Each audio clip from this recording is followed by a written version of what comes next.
Lawyers, what was the most disturbing case you were faced with? I grew up in a small town in the Midwest, the kind of place where you recognized the cop cars because you knew the officers driving them, and everyone read the weekly police blotter like it was the town gossip column. During college, I got the chance to shadow our district attorney, Jim Edwards, for a summer. My parents set it up through a connection, and I was thrilled. I imagined I'd spend a lot of time sitting in on DUI cases, the occasional domestic dispute, serious stuff, but the kind of thing you expect in a town of 12,000 people. The night before I was supposed to start, I went to bed early, excited. My parents were away on vacation, so it was just me and my older brother, Mark, at the house. Sometime after I drifted off, my door creaked open and Mark stepped in. "The phone's for you," he said. "It's the police." I was half asleep but picked it up, heart racing. "Hi, Hoovie," the voice said. It was Jim Edwards. "I know you're not starting with us until tomorrow, but how would you like to get started tonight? Wear jeans and boots if you've got them." I didn't even say goodbye to Mark. I just pulled on the clothes he asked for, laced my boots, and drove to the police station. That was the night I learned what real horror looks like. A woman in town, Karen Mitchell, had set her own home on fire, with her 2 daughters inside. Sarah was 6, Emily was 4. Neither of them made it out. When I arrived, the fire was out, smoke still rising in thin threads from the roof. The house looked like something from a nightmare. Charred siding, broken windows,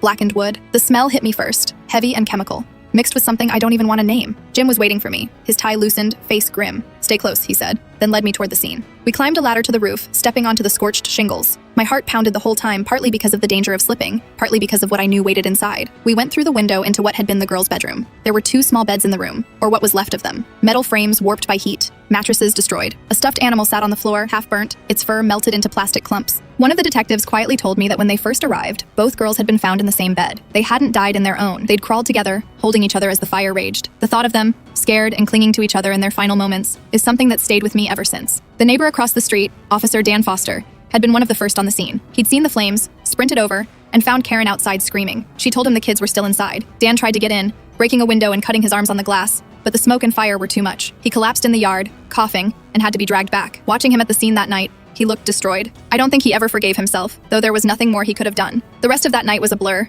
I sat in the DA's office as investigators came and went, each detail piling on. The smell of smoke clung to my clothes. Around dawn, Jim took me to the morgue for the autopsies. I thought I could handle it, but the second I saw the tiny forms on the tables, I felt the room spin. I stumbled out into the hallway and sat on the floor until I could breathe again. Karen Mitchell didn't even deny what she had done. The evidence was overwhelming, and she admitted it during questioning. No one ever gave a clear reason. There were rumors about mental illness, resentment toward her ex-husband, financial stress. None of it mattered. 2 little girls were dead. I went back to college that fall, but I didn't talk about that summer much. It felt like something I had to seal away. Like if I let myself think about it too much, it would swallow me. Years later, curiosity got the better of me, and I looked it up. Karen had taken a plea deal. Life in prison, no parole. Jim had been ready to pursue the death penalty, but the plea spared the town a long trial. That was my first night shadowing the district attorney. I thought I was stepping into a summer internship, but instead, I walked straight into one of the darkest cases our town had ever seen. And no matter how many years pass, I still see those 2 beds in that room.